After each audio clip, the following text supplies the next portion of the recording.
Ein bryniau a'n mynyddoedd. Ein coedwigoedd a'n coetiroedd. Ein moroedd.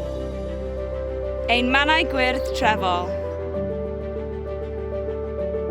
Ein bywyd gwyllt. Ein pobl. Ein cymunedau. Ein Cymru ni. Ein tîm. Yn gwneud gwahaniaeth gyda'n gilydd. Ein iechyd, ein lles. Y bwyd rydyn ni'n ei fwyta. Ein hamgylchedd naturiol yw cyfoeth ein cenedl. Mae'n sail i'r pethau pwysicaf oll. Dyna pam mae ei warchod a'i wella wrth raidd popeth rydyn ni'n neud. Ac mewn gwirionedd mae popeth yn yfantol.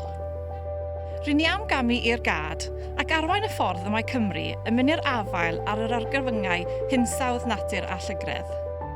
Ein gweledigaeth yw gweld Byd Natur a Phobl yn ffynnu gyda'i gilydd erbyn 2050. Ein cenhadaeth yw gweld Cymru lle bod natur yn gwella.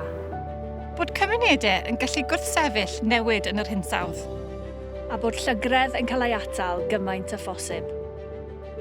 Da ni'n gweithredu wella gallu Byd Natur Cymru i addasu hinsawdd sy'n newid. Fel yma yng ngogledd-orllewin Cymru. Cafodd yr afon ei llnau yn y 60au a dinistriodd cynefinoedd hanfodol wrth atal yr afon a cysylltu ar gorlifdir.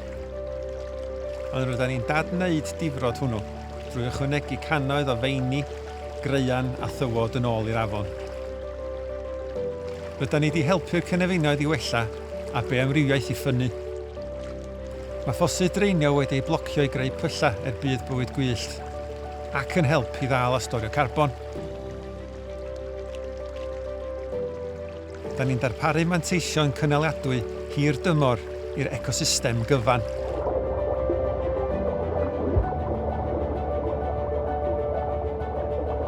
Byddwn yn helpu ein cymunedau i allu'r sefyll yn newid yn yr hinsawdd drwy weithio gyda Byd Natur i ddal carbon a lleihau'r perygl o lifogydd.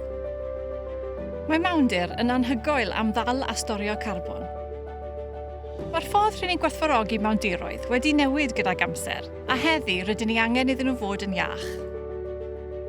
Mae 90% o fewndiroedd Cymru mewn cyflwr sy'n dirywio ac yn allyru nwyon tŷ gwydyr sy'n cyfrannu at newid hinsawdd. Mae ein gwaith i adfer mewndiroedd ledled Cymru, fel yma yng Nghors Gyfeilog yng Ngwynedd, yn ddatrysiad naturiol effeithiol o mynd i'r afael ar yr argyfyngau hinsawdd a natur. Byddwn yn cryfhau ein ffordd o reoleiddio i atal llygredd gymaint â phosib a gweithredu'n gadarn pan fydd angen. Rydyn ni hefyd yn mynd i'r afael ar llygredd dŵr mwyn gloddiau metel. Rydym wedi nodi 129 o hen fyngloddiau metel ar draws Cymru sy'n cael yr effaith fwyaf ar ein hyfonydd, ac mae gennym rhaglen i'w hadfer. Mae ein gwaith yma yn Mwynglawdd Frongoch yng Ngheredigion wedi lleihau llygredd dŵr ac wedi creu cynefinoedd newydd ar gyfer bywyd gwyllt. Rydyn ni wedi ailunio a chapio'r tomenni gwastraff gan ganiatáu lystyfiant dyfu. Rydyn ni wedi dargyfeirio nant i'w atal rhag llifo i'r mwynglawdd, ac wedi adeiladu sianeli i gludo dŵr wyneb glân i gyfres o byllau gan greu cynefin gwlypdir. Mae ein gwaith wir yn gwneud gwahaniaeth.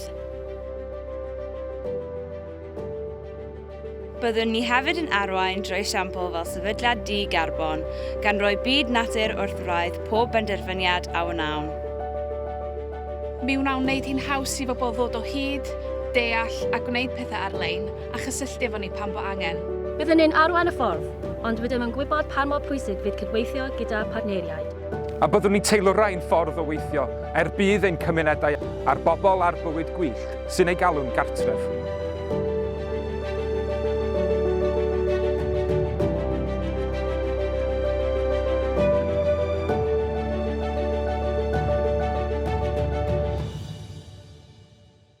Yn y 10 mlynedd nesaf, sy'n 10 mlynedd holl bwysig, Ein bwriad yw gweithredu ffrwyno'r newid yn yr hinsawdd.